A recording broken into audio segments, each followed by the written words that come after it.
কোন ব্যক্তি যখন কোন নেক আমল করে আল্লাহ তাআলা ওই আমলের প্রতিদান কমপক্ষে 10 থেকে 700 গুণ আল্লাহ বাড়ায় দেয়। সুবহানাল্লাহ। তার মানে নেকির ভান্ডার হলো এই কোরআন। এজন্য আমি আপনি যত বেশি কোরআন তিলাওয়াত করতে পারবো এই মাসে তত লাভ, যত বেশি শুনতে পারবো তত লাভ, ঠিক কিনা? আমার আপনার অ্যাকাউন্টে সওয়াব জমা হবে বেশি। আবার আপনি বলতে পারেন, হুজুর আমার তো কোরআন পড়তে কষ্ট হয়ে যায়। বলে আপনার জন্য সওয়াব হইল দ্বিগুণ। সুবহানাল্লাহ। আল মাহিরু বিল কোরআন। আয়েশা সিদ্দিকা রাদিয়াল্লাহু তাআলা আনহা থেকে বর্ণিত, নবীজি বলেন, আল মাহিরু বিল কোরআন, যে কোরআনের ব্যাপারে দক্ষ, তিলাওয়াত করতে পারে শুদ্ধভাবে, মা'আস সাফারাতিল কিরামিল বারারা, সে সম্মানিত ফেরেশতাদের সাথে অবস্থান করবে, এটা তার স্পেশালিটি। তবে যে কোরআন পড়তে দক্ষ নয় তবে তিলাওয়াত করে, পড়ার সময় তুতলায়, ওয়ায়াতাতাউ, তুতলাইতে থাকে, জবানে বেঁধে যায়, নবীজি জানায় দেন ফালাহু আজরান, তার জন্য দ্বিগুণ প্রতিদান। কেন? একটা হলো পড়ার প্রতিদান আর একটা হলো কষ্টের প্রতিদান। শাহরু রমাদান আল্লাযী উনজিলা ফীহিল কুরআনু হুদাল লিন-নাসি ওয়া বায়িনাতিন মিনাল হুদা ওয়াল ফুরকান ফামান শাহিদা মিনকুমুশ শাহরা ফালইয়াসুম। وقال رسول الله صلى الله عليه وسلم الصيام والقرآن يشفعان للعبد يوم القيامة أو كما قال النبي صلى الله عليه وسلم صدق الله العلي العظيم وصدق رسوله النبي الكريم ونحن على ذلك من الشاهدين والشاكرين والحمد لله رب العالمين سبحانك لا علم لنا إلا ما علمتنا إنك أنت العليم الحكيم اللهم صل على محمد وعلى آل محمد كما صليت على إبراهيم وعلى آل إبراهيم إنك حميد مجيد اللهم بارك على محمد وعلى آل محمد كما باركت على إبراهيم وعلى آل إبراهيم إنك حميد مجيد আল্লাহর মহব্বতে আমরা একটু জিকির করি, লা ইলাহা ইল্লাল্লাহ ইল্লাল্লাহ লা ইলাহা ইল্লাল্লাহ লা ইলাহা লা ইলাহা ইল্লাল্লাহ মুহাম্মাদুর রাসূলুল্লাহ সাল্লাল্লাহু আলাইহি ওয়াসাল্লাম। আলহামদুলিল্লাহ। ঢাকা জেলার অন্তর্গত আশুলিয়া থানাধীন নরসিংহপুর বুড়িরপাড়া মোল্লাপাড়া জামে মসজিদ সংলগ্ন মাদ্রাসা দারুল কোরআন আল আরাবিয়া ও এলাকাবাসীর উদ্যোগে হাফেজ ছাত্রদের পাগড়ি প্রদান উপলক্ষে প্রথম বার্ষিক তাফসীরুল কোরআন মাহফিল। আজকের এই তাফসীরুল কোরআন মাহফিলের সম্মানিত শ্রদ্ধেয় সভাপতি, ঐতিহ্যবাহী দ্বীনী বিদ্যাপীঠ জামিয়া ইসলামিয়া ওবাইদিয়া নানুপুর মাদ্রাসা চট্টগ্রামের সম্মানিত মুহাদ্দিস শেখ আবু সালমান মোহাম্মদ ইস্কন্দর সাহেব নানুপুরি বারাকাল্লাহু ফি হায়াতি, আমন্ত্রিত উলামায়ে কেরাম, সামনে উপস্থিত মুরব্বিয়ানে কেরাম, সমবয়সী যুবক বন্ধু, স্নেহের ছোট ভাই, মাইকের আওয়াজ যত দূরে যায়, নিজ নিজ স্থানে অবস্থানরতা সম্মানিতা শ্রদ্ধা মা ও বোন, আল্লাহ রাব্বুল আলামিনের দরবারে অগণিত শুকর যে মহান মালিক হায়াতের বরকত দিয়ে সুস্থ রেখে দীর্ঘ সময় পর্যন্ত বিজ্ঞ সুবিজ্ঞ উলামা হযরতদের জবান থেকে খুবই গুরুত্বপূর্ণ কথা আপনারা শ্রবণ করতেছিলেন। সেই ধারাবাহিকতায় কিছু কথা আপনাদের খেদমতে পেশ করার সুযোগ যে মহান মনিব দান করেছেন, সে মহান মনিবকে খুশি করার জন্য মহব্বতের সাথে জবান খুলে অন্তর থেকে একবার কালিমাতুশ শুকর পাঠ করি, আলহামদুলিল্লাহ।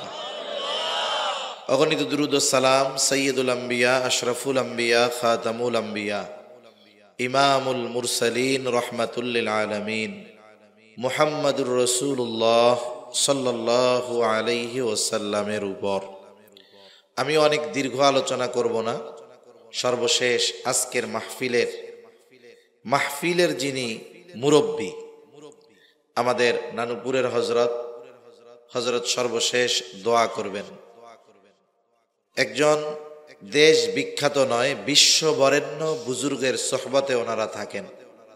এজন্য আজকে আমাদের সুযোগ আছে, আমরা দোয়া করে এরপরে ইনশাআল্লাহ যাওয়ার চেষ্টা করব। আল্লাহ তৌফিক দান করেন। আমি আপনাদের খেদমতে পবিত্র কোরআনুল কারীমের একটা আয়াতের অংশ ও রাসূল আকরাম সাল্লাল্লাহু আলাইহি ওয়াসাল্লামের অগণিত হাদিস থেকে একটা হাদিসের অংশ পাঠ করেছি। আয়াত ও হাদিসখানাকে সামনে রেখে আল্লাহ তাআলা কিছু কথা বলার তৌফিক দেন, যে কথাগুলো আমাদের সবার দুনিয়া এবং আখিরাতের জন্য কল্যাণকর হয়। সকলে জবান খুলে বলি আমিন। আমরা সবাই জানি রমজান মাস একেবারে নিকটবর্তী হয়ে গেছে।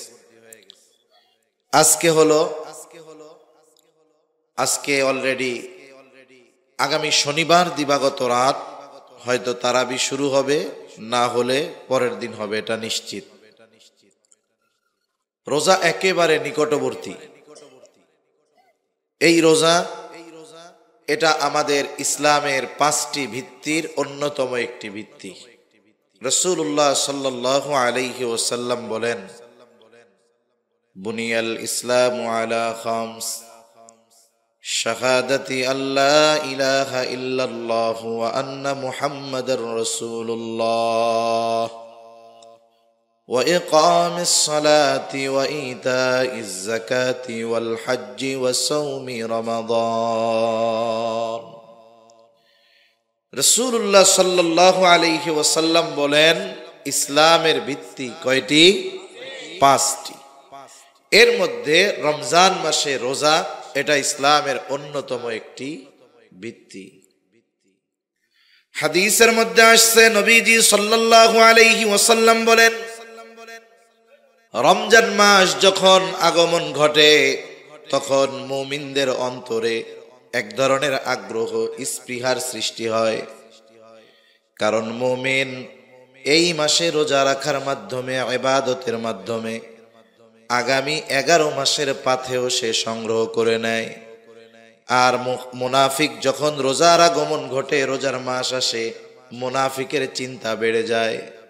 কারণ মুনাফিক চিন্তা করে রোজা আসলে মানুষের সামনে খাওয়া যাবে না, এই জন্য বাড়িতে রান্না বন্ধ হলেও দেখা যায় হোটেলগুলাতে, খাবারের দোকানগুলাতে পর্দা শুরু হয়ে যায়। একবারে খাঁটি পর্দা করে ওই সময় দোকানদাররা, পর্দা দিয়া খায়। মানুষ নাইলে দেখে না, সাথে আল্লাহ মনে হয় দেখে না। কি বলেন? আপনি মানুষ দেখে ফেলবে এই লজ্জায় দোকানের আড়ালে গিয়ে খান, আল্লাহর দেখাকে লজ্জা করেন না? সবচাইতে বেশি লজ্জাশীলতা তো আল্লাহর ব্যাপারে থাকার দরকার ছিল, ঠিক কিনা বলেন? মনে রাখতে হবে, এই সময় যেই দোকানদারেরা একটু বেশি প্রফিট লাভের আশায় দোকানে আপনি খুলে রেখে খাবারের ব্যবস্থা করে দিলেন, হয়তো কিছু ইনকাম হবে কিন্তু লস হবে আখিরাতের জন্য, ঠিক কিনা? এজন্য মুনাফিক যারা, রোজা যারা রাখবে না, এরা এই মাস আসলে এদের চিন্তার আর শেষ থাকে না। মা বোনেরা তো ঘরে রান্না করবে না, আমার মা বোনেরা রোজা রাখার ব্যাপারে অ্যাডভান্স বেশি। এজন্য দেখেন না, অনেক সময় হাদিসে যেই রোজা নাই সেই রোজা কয়টা রাখবে সেটা শোনার জন্য পাঠায় দেয় মসজিদের ইমামের কাছে, যে শবে মেরাজে হুজুর কয়টা রোজা রাখতে হবে, কয় রাকাত নফল পড়তে হবে। অথচ শবে মেরাজের রোজা আছে এটা কোনো আলেম না জানলেও আমার মা বোনেরা চিন্তা করে এই সময় রোজা আছে। দেখুন ওই রোজাটাও রাখার ব্যাপারে তারা চিন্তা করে, যদিও রোজা নাই, কিন্তু এরপরে ওনারা যে রোজা রাখার ব্যাপারে আগ্রহী এটা এর দ্বারা বোঝা যায়, ঠিক কিনা বলেন? এজন্য মা বোন যারা আছেন শুনতেছেন, আপনারা রোজার মাসে তো রোজা রাখেন, সাথে সাথে প্রতি সপ্তাহে সোম বৃহস্পতি, প্রতি চন্দ্র মাসের 13, 14, 15 এই তারিখগুলাতে রোজা রাখবেন। এগুলাতে রোজা রাখার ব্যাপারে সুস্পষ্ট হাদিসের মধ্যে আসছে, নবীজি রাখছেন। সাহাবায়ে কেরামকে রোজাগুলো রাখার ব্যাপারে নবীজি উদ্বুদ্ধ করেছেন। তাহলে রমজান মাস, এই মাসে রোজা, এটা ইসলামের অন্যতম একটি ভিত্তি। আমরা হলাম শ্রেষ্ঠ উম্মত। আমরা কি উম্মত বলেন? এই শ্রেষ্ঠ উম্মতের শ্রেষ্ঠত্বের কিছু কারণ আছে।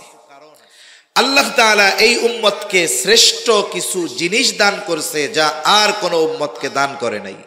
বলবো, 1 নাম্বার আমরা পেয়েছি সাইয়্যিদুল আম্বিয়া, সব নবীদের সরদার শ্রেষ্ঠ নবী আমরা পেয়েছি। 2 নাম্বার সাইয়্যিদুল কুতুব, আমরা পেয়েছি সব কিতাবের মধ্যে শ্রেষ্ঠ কিতাব।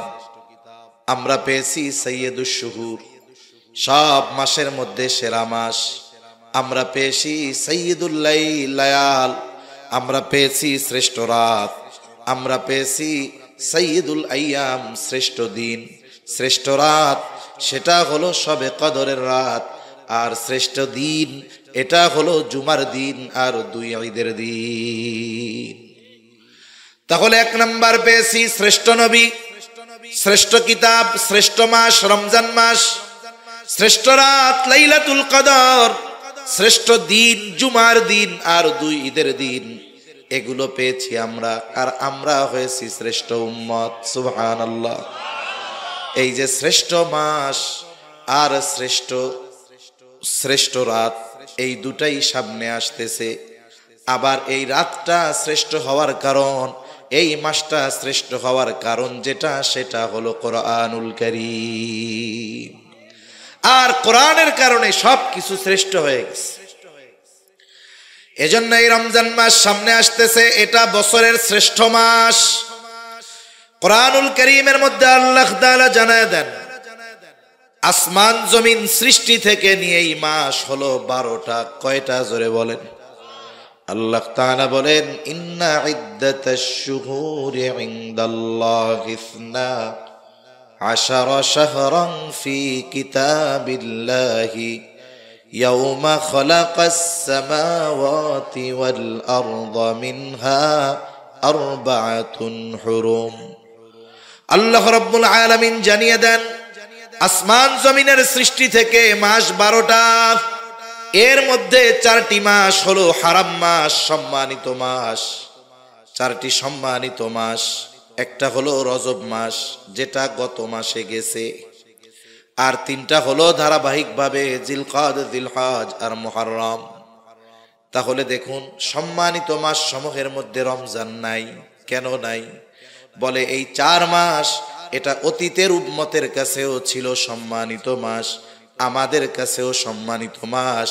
এই জন্য আল্লাহ তাআলা এই মাসে বিশেষ নির্দেশনা দিয়ে বলেন, ফালা তাযলিমু ফীহিন্না আনফুসাকুম। বিশেষ করে এই 4 মাসের ব্যাপারে আল্লাহ তাআলা বলেন, এই মাসগুলাতে তোমরা নিজেদের উপরে নিজেরা জুলুম করো না, পাপ করো না। এই 4 মাস এখনো সম্মানিত, তবে আমাদেরকে আল্লাহ তাআলা স্পেশাল ভাবে দিয়েছেন রমজান মাস। এটা হলো শুধু সম্মানিত মাস এমন নয়, এটা হলো বছরের সর্বশ্রেষ্ঠ মাস। সর্বশ্রেষ্ঠ মাসে আল্লাহ তাআলা সর্বশ্রেষ্ঠ কিতাব নাজিল করেছেন।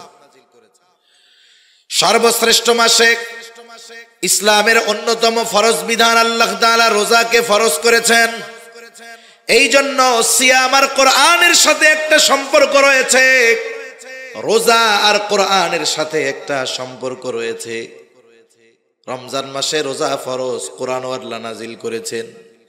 এজন্য আল্লাহ তাআলা কোরআনুল কারীমের মধ্যে বলেন, শাহরু রমাদানাল্লাযী উনজিলা ফীহিল কুরআন হুদাল লিন-নাসি ওয়া বায়িনাতিম মিনাল হুদা ওয়াল ফুরকান ফামান শাহিদা মিনকুমুশ শাহরা ফালইয়াসুম।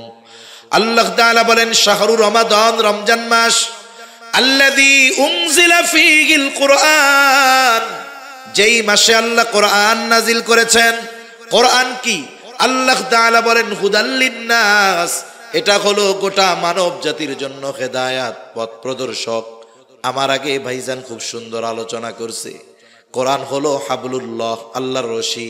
বাস্তবেই হলো কোরআন সুন্নাহ যদি আঁকড়ে ধরা যায়, তাকে ওই রশি জান্নাত পর্যন্ত পৌঁছায় নিবে। ভাইজান আয়াতে বলেছিলেন, ওয়াতাসিমু বিহাবলিল্লাহি জামিআন ওয়া লা তাফাররাকু, যে তোমরা আল্লাহর রুজ্জু, আল্লাহর রশিকে শক্ত করে ধরো। এই পৃথিবীর নবীদের পরে সবচাইতে বড় মুফাসসির আব্দুল্লাহ ইবনে আব্বাস রাদিয়াল্লাহু তাআলা আনহু বলেন, হাবলুল্লাহ, আল্লাহর রশি মানে হলো কোরআন আর সুন্নাহ। আল্লাহর রশি কোরআন সুন্নাহ। কেন বলে কোরআন সাথে সাথে সুন্নাহ হাদিস? কেন বলে হাদিস তো কোরআনেরই ব্যাখ্যা। সুবহানাল্লাহ বলেন।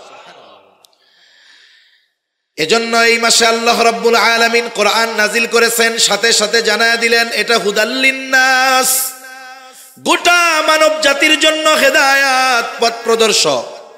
আবার আল্লাহ তাআলা কোরআনের ব্যাপারে সূরা বাকারার একবারে শুরুতেই বলেন, আলিফ লাম মিম যালিকাল কিতাবু লা রাইবা ফীহি হুদাল লিল মুত্তাকিন। আল্লাহ তাআলা বলেন কোরআন হলো হুদাল লিল মুত্তাকিন। আবার আল্লাহ এই জায়গায় বলতেছেন হুদাল লিন-নাস, হুদাল লিল মুত্তাকিন, মুত্তাকিনদের জন্য হেদায়াত। যারা ঈমান আনে এরাও মুত্তাকি। বলে মুত্তাকির আপার ক্লাসে নয়, একেবারে প্রথম শ্রেণীতে যারা ঈমান আনে এরাও মুত্তাকি বলে অভিহিত করা হয়। কারণ ঈমান আনার কারণে একজন মানুষ অনন্তকাল জাহান্নামের শাস্তি থেকে বেঁচে যায়। এখন এই কোরআন যদি মানে ঈমানদার, তাইলে কি হবে? বলে তার আর শাস্তি হবে না, জাহান্নামে যাওয়া লাগবে না। কোরআন অনুসরণ করলে সে আশা করা যায় বিনা হিসাবে জান্নাতে চলে যাবে। এই জন্য ঈমানদার যদি কোরআন অনুযায়ী নিজের জীবন পরিচালিত করে, ঈমানদারের ঠিকানা হবে বিনা হিসাবে জান্নাত। ঠিক কিনা বলেন?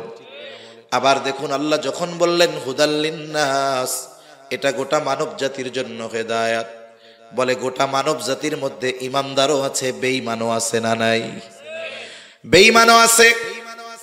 এজন্য কোন বেঈমানও যদি এই কোরআন একটু বুঝে শুনে পড়ে, আশা করা যায় আল্লাহ তাআলা এই কোরআনের মাধ্যমে তাকে সত্য মিথ্যার পার্থক্য করার যোগ্যতা দিবেন। এজন্যই হুদাল লিন-নাস বলার পর আল্লাহ তাআলা বলতেছেন ওয়া বায়িনাতিম মিনাল হুদা ওয়াল ফুরকান। মানুষের জন্য কেন হেদায়াত? আরে বলে অমুসলিমের জন্য কোরআন হেদায়াত কেন? অমুসলিম যদি বুঝে শুনে এই কোরআন পড়ে, আশা করা যায় সে সত্য মিথ্যার মধ্যে পার্থক্য করতে পারবে। আর যে ব্যক্তির কাছে সত্য মিথ্যা সুস্পষ্ট হয়ে যায়, আশা করা যায় সে যদি বুদ্ধিমান হয়, সে মিথ্যাকে বাদ দিয়ে সত্যকেই গ্রহণ করবে। ঠিক কিনা বলেন? এজন্য এই পৃথিবীতে অনেক অমুসলিম আছে যে তারা শুধু এই কোরআন রিসার্চ করে গবেষণা করে ইমানদার হয়ে গেছে। অনেক আছে। সম্প্রতি সময়ের আমি দুই একজনের কথা বেশি বলি। একজন ডক্টর মরিস বুকাইলি, উনি বড় একজন ডাক্তার। ফেরাউনের যেই দেহ আল্লাহ তাআলা হেফাজত করেছেন হাজার হাজার বছর, মিশরের জাতীয় জাদুঘরে আছে। ওই মিশরের জাতীয় জাদুঘরে ফেরাউনের মমি নিয়ে গবেষণা করা হবে। একদল গবেষক গেছে। ওই ব্যক্তি হলো জার্মানির এক বড় ডাক্তার। উনি গেছেন গবেষণা করার জন্য। একটা সময় ওনাকে মুসলমানেরা জানালো এই ফেরাউনের কথা কোরআনে আছে। উনি শিক্ষিত মানুষ, বিজ্ঞ মানুষ।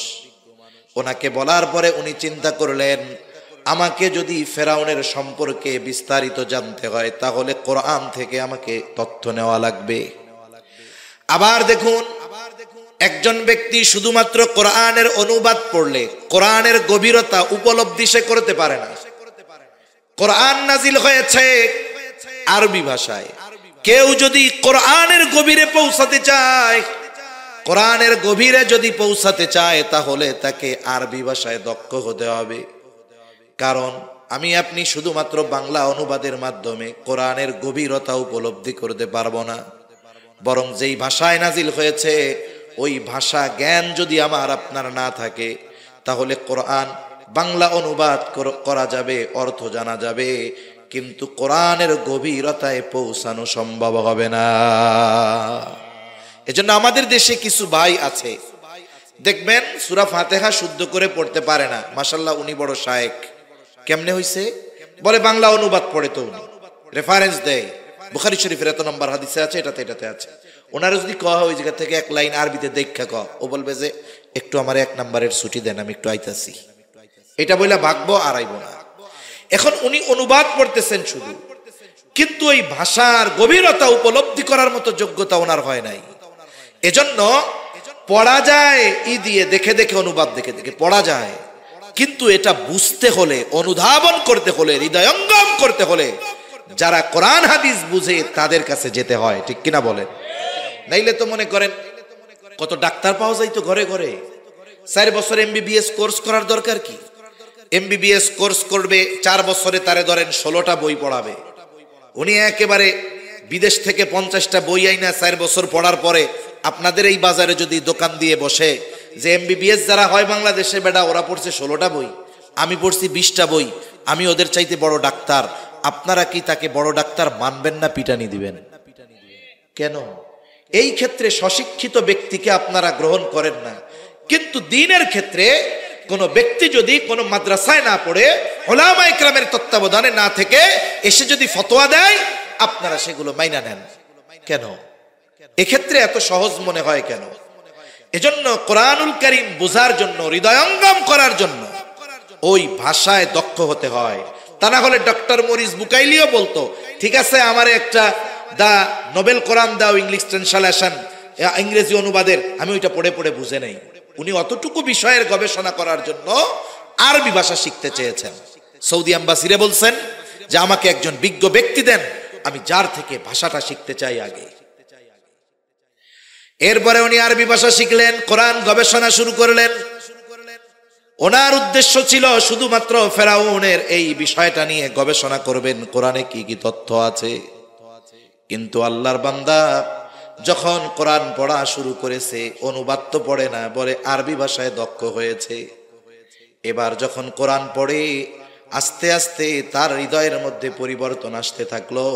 ফেরাউন নিয়ে গবেষণা করতে গিয়ে কোরআন পড়ে আল্লাহর বান্দা ঈমানের মতো দৌলত লাভ করে গেল। কেন? এই কোরআন বুঝতে পেরেছে, পড়েছে, আর সত্য আর মিথ্যা তার কাছে সুস্পষ্ট দিবালোকের ন্যায় হয়ে গেছে। সুবহানাল্লাহ। এই 2-3 বছর আগেই নেদারল্যান্ডের একজন পার্লামেন্ট মেম্বার, কট্টর ইসলাম বিদ্বেষী, আল্লাহর বান্দা মুসলমানদের নিয়ে, ইসলাম নিয়ে, হিজাব নিয়ে, আমাদের নবীকে নিয়ে কম উল্টাপাল্টা বলে নাই। উনি চিন্তা করলেন আরো বেশি উল্টাপাল্টা যদি বলতে হয় তাইলে আমাকে মুসলমানদের ব্যাপারে আরো জানতে হবে। এজন্য এই পৃথিবীতে ইসলাম বিদ্বেষীদের অনেক মাদ্রাসা আছে, অনেক মাদ্রাসায় ইসলাম বিদ্বেষীরা খরচ করে তাদের পড়ায়। কেন পড়ায়? আলেম বানানোর জন্য? না না, ইসলামের গভীর জ্ঞানগুলো জেনে এগুলো মানুষের মধ্যে কেমনে সংশয় সৃষ্টি করা যায়, কোন জায়গা মানুষের সামনে বললে মানুষ ধোঁকায় পড়ে যাবে, এই বিষয়গুলো। কিছু বিষয় আছে হৃদয়ঙ্গম করার ক্ষমতা মানুষের নাই। আমার আগে ভাই বলছে যে কিছু বিষয় আছে, ইসলাম, কোরআন, আল্লাহর সব বিধিনিষেধ যৌক্তিক, কিন্তু সব কিছু বোঝার যোগ্যতা তো আল্লাহ আমাদের দেয় নাই, ঠিক না? আমি বুঝি আর না বুঝি, আমি বুঝি না বিধায় ওটা যে অযৌক্তিক এটা কখনো হতে পারে না। আমরা মানুষ, আমাদের জ্ঞান বড় সীমিত, আমাদের ইলম অনেক কম। এজন্য আমরা না বুঝলেই যে ওইটা ঠিক না, এটা কিন্তু কোনো বিষয় নয়। কেউ যদি ওই বিষয়ের উপরে ইস্তেকামত থাকে যে আমি না বুঝলেই ওইটা বেঠিক, তাহলে তার দ্বীনের উপরে চলা অনেক কঠিন হয়ে যাবে, ঠিক কিনা বলেন? তা ওই ব্যক্তিও চিন্তা করলেন যে আমি কোরআন শিখতে হবে। উনিও আরবি ভাষা শিখছে, কোরআন নিয়ে গবেষণা করছে, ঈমান আনার জন্য না বিরোধিতা করার জন্য? একটা সময় উনি কোরআন পড়া শুরু করছে। সময়ের সাথে সাথে হৃদয়ের পরিবর্তন, সত্য আর মিথ্যা সামনে পার্থক্য হয়ে গেছে। বুদ্ধিমান মানুষ যে সত্য যখন সুস্পষ্ট দিবালোকের ন্যায় তার সামনে চলে আসে, আলোর দেখা যখন সে পেয়ে যায়, সে কখনো অন্ধকারে ফিরে যাবে না। ওই ব্যক্তি কট্টর ইসলাম বিদ্বেষী, কোরআন শিখছে, সত্য মিথ্যার পার্থক্য বুঝে গেছে, আলোর দেখা পেয়ে গেছে। এই কোরআনের বদৌলতে সে ঈমান গ্রহণ করেছে, অন্তরে তার হেদায়েতের নূর প্রজ্বলিত হয়ে গেছে। এজন্য এই কোরআন সত্য মিথ্যার মধ্যে পার্থক্যকারী। একজন অমুসলিমও যদি নিরপেক্ষভাবে এই কোরআন তিলাওয়াত করে বুঝে, আশা করা যায় কোরআনের কারণে তার সামনে ঈমানের দ্বার উন্মোচিত হয়ে যাবে। এজন্য হলো কোরআন গোটা মানব জাতির জন্য হেদায়েত। এরপরে আল্লাহ তাআলা বলেন, এই মাস শুধু কোরআন নাজিল করেছি এমন নয়, ফামান শাহিদা মিনকুমুশ শাহরা ফালইয়াসুম। আল্লাহ তাআলা বলেন, এই মাস যে পাবে সে যদি প্রাপ্তবয়স্ক হয়, বালেগ হয়, মুকিম হয়, অক্ষম যদি না হয়, অসুস্থ যদি না হয়, অবশ্যই সে যেন এই মাসে রোজা রাখে। তাহলে রমজান মাস, এই মাসে রোজা ফরজ। কি ফরজ? জোরে বলেন। রোজা ফরজ। এখন এই রমজান আমরা অতিবাহিত করব কেমন? এক নাম্বার, রোজা রাখার মাধ্যমে। রোজা রাখলে লাভ কি? আমি দুইটা কথা বলে শেষ করে দিব, বেশি লম্বা করব না, একেবারে সংক্ষিপ্ত। এক নাম্বার, রোজা রাখতে হবে। কি রাখতে হবে? জোরে বলেন। রোজা রাখতে হবে। এখন যদি কেউ মনে করে যে আমি সকাল সুবহে সাদিক থেকে নিয়ে একেবারে সূর্যাস্ত পর্যন্ত না খেয়ে থাকলাম, আমি বড় রোজাদার, এটা হলেই হবে না। রাসূলুল্লাহ সাল্লাল্লাহু আলাইহি ওয়াসাল্লাম বলেন, কিছু মানুষের রোজা হলো না খেয়ে থাকার নামান্তর। তার মানে সে শুধু না খেয়েই থাকে, কিন্তু অন্যান্য কোনো পরিবর্তন তার মধ্যে পাওয়া যায় না। আগেও গুনাহ করতো, চোখের গুনাহ, জবানের গুনাহ, হাতের গুনাহ, পায়ের গুনাহ, এখনো সব চলে। এখনো গুনাহ সব চলে, গানও চলে, নাটকও চলে, সিনেমাও চলে, শুধু না খাইয়া থাকে। তাহলে তার রোজা এটা হবে 33 পেয়ে পাশ করার মতো। তার মানে শুধুমাত্র ফরজটা আদায় হবে। বলেন তো, কেউ যদি সব সাবজেক্টে 33 পাইয়া পাশ করে, ও কোনো ইউনিভার্সিটিতে ভর্তি পরীক্ষা দিতে পারবে নাকি? ফর্মই তো তুলতে পারবে না। ও যখন দিবে যে আমি 33 পাইয়া পাশ, বলবে তোর ভাগ বেটা, এটি এই জায়গায় চলে। এজন্য 33 যে পায় সেও পাস, যে 90 পায়, 95 পায়, গোল্ডেন এ প্লাস পায়, সেও পাস, ঠিক কিনা বলেন? যদি দুই বন্ধু একসাথে যায়, যদি জিজ্ঞাসা করে তোমরা কি পরীক্ষার ফলাফল কি, পাস করছি, ওরে জিজ্ঞাসা করে তুমি কি পাইছো, কয় আমি এ প্লাস পাইছি। আমি পাইছি 100-95। আর একজনরে বলবে তুমিও তো পাস করছো, তুমি কি পাইছো, বলবে আমি 133 পাইছি। ওরে টিটকারি করে বলবে তুমি আর এক কম পাইলা না কেন, এমন পাস করার চাইতে ফেল করা ভালো ছিল, ঠিক কিনা বলেন? আর ওই 33 যে পাইছে, ও মাথা উঁচা করে বলবে না মাথা 33 পাইছি, লজ্জায় বলবে। আর যে 95 পাইছে বুক ফুলায় বলবে 195 পাইয়া পাস করছি। তার মানে কি বোঝা গেল? কেউ যদি রোজা রেখে গুনাহ করে, তার রোজাটা কেমন হয়? 33 পেয়ে পাস করার মতো। এজন্য ওই পাস কইরা কোনো চাকরিতেও অ্যাপ্লাই করা যায় না, মানুষের সামনেও একটু হাসি মুখে বলা যায় না যে পাস করছি। তাহলে দেখুন, রোজা রেখে যদি কেউ গুনাহ করে, তার রোজা ওটা শুধু ফরজ আদায় হয়, কিন্তু রোজার প্রতিদান আল্লাহর নবী জানিয়ে দিয়েছেন শত শত, সব প্রতিদান থেকে সে বঞ্চিত হয়। এজন্য আমাদের রোজা হতে হবে গুনাহ মুক্ত রোজা। রোজা রেখে জবানের গুনাহ, হাতের গুনাহ, চোখের গুনাহ, পায়ের গুনাহ, সব ধরনের গুনাহ থেকে বাঁচতে হবে। কোন ইনশাআল্লাহ। একবারে সব ধরনের গুনাহ থেকে যদি বাঁচা যায়, বলে ওই রোজা কেমন রোজা হবে? বলে ওই রোজার প্রতিদান স্বয়ং যিনি হয়ে যাবেন তিনি কে? রাসূলুল্লাহ সাল্লাল্লাহু আলাইহি ওয়াসাল্লাম বলেন, আল্লাহ তাআলা বলেন, কুল্লু আমাল ইবনে আদম লাহু ইল্লা সিয়াম, বনি আদমের প্রত্যেকটি আমল তার জন্য, রোজা ব্যতীত। কেন? as-sawmu li wa ana ajzi bihi, নবীজি বলেন, আল্লাহ তাআলা বলেছেন রোজা বান্দা আমার জন্য রাখে, আর এই রোজার প্রতিদান স্বয়ং আমি আল্লাহ নিজে দিব।